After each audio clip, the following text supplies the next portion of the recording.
Hey everyone, this is Rajesh again, the founder and CEO of Category Specialist Community Channel. I'm a senior category manager having more than 8 years of experience in category management. The reason I opened this channel to share in-depth details about category management, which might support for the people who run an organization, or the people who get involved in the retail industry, or the people who started their career as a category manager. We have been uploading a series of videos, and in today's topic, we are going to discuss about assortment planning. Assortment planning is one of the important topic which we have to discuss on a category management. When a store decided to increase their conversion rate, then assortment optimization is a key, one of the key factor which they need to consider. Usually the assortment planning happens by period, like by monthly or by weekly or by quarterly or twice a year it used to happen. It depends on the product category or the store format. The moment you start work on the assortment optimization, you will have so many questions in your mind. What to buy, how much to buy, and what is the size ratio we need to buy, whether I should have a more width or I should have a more depth. You will have so many questions about assortment planning or the number of SKUs you need to carry. So you will have so many questions. To have a solution for all these questions, you have to think from the scratch. When you start with your assortment planning or assortment optimization, the first key factor which you need to consider is your store location. The reason I'm saying store location,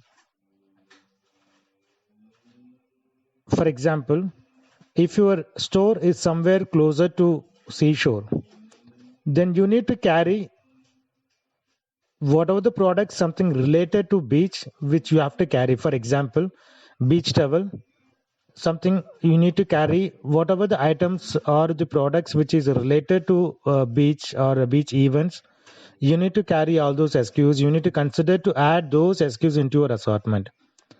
The one more example I can give you, imagine the customer or the people around your store, most of them are in a plus sizes like a triple XL to 10XL.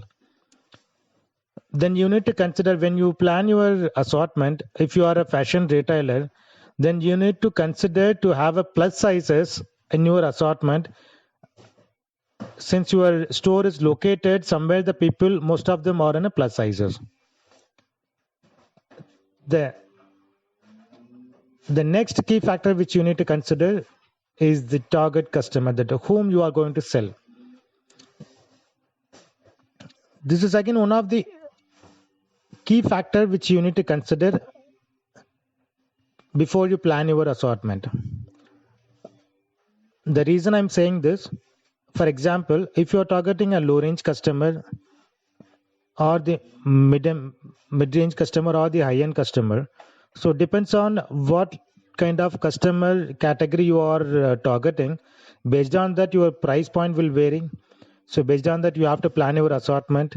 Or if you are targeting a kids, then the assortment has to be planned based on whatever the products which will be useful for the kids. So those SKUs you need to do it. So the target customer is one of the key factor which you need to consider when you are planning your assortment. The next criteria you need to consider is your store format. Usually, you can put the store format in a three category: the bigger size store, and then the mid size store, and then the smaller size store like a convenience store. The convenience store, they don't need to carry all the SKUs which the bigger size stores carry. The SKU count will vary, depends on the store format. And then the next criteria we need to think about it is your category role. In a retail store, every category has their own role. Some category act as a destination, some of them are like a routine, or some of them are a convenience category, or some of them are seasonal. So depends on the category role, the assortment will vary. So again, category role is one of the key factor which you need to consider when you are planning your assortment. The next criteria is your category size, which means the space allocated for the particular category within the store. For example, some categories act like a destination. Usually, the store will allocate more space than the other categories. Some category act as a convenience category, so automatically what will happen, you won't have much space for those categories, and the number of facing will be less, and then the space allocated for the particular category used to be less. So the what will happen, like the SKU count will vary, depends on the space allocated for that particular category. So to plan your SKU count, the space which is allocated for the specific category needs to be considered when you are planning your assortment.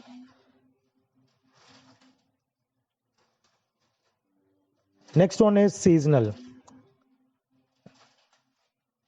Season is a key criteria you need to consider before you plan your assortment.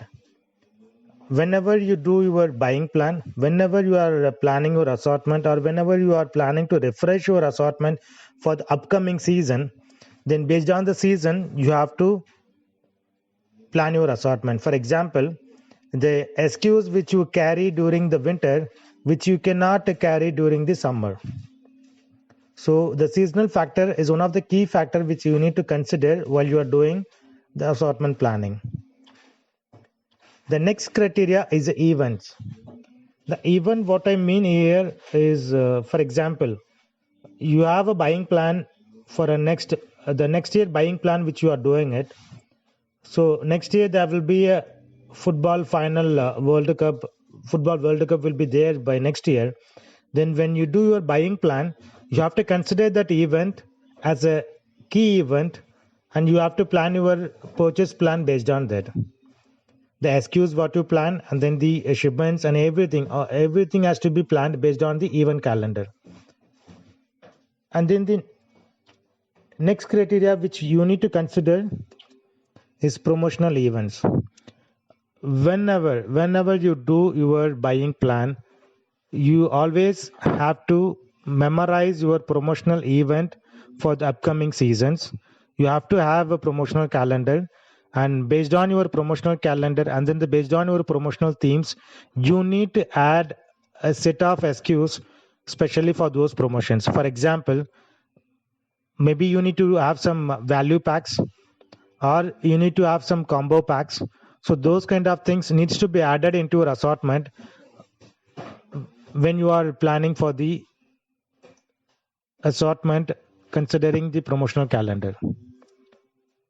And then the last criteria which you need to consider is the product's shelf life and the lead time.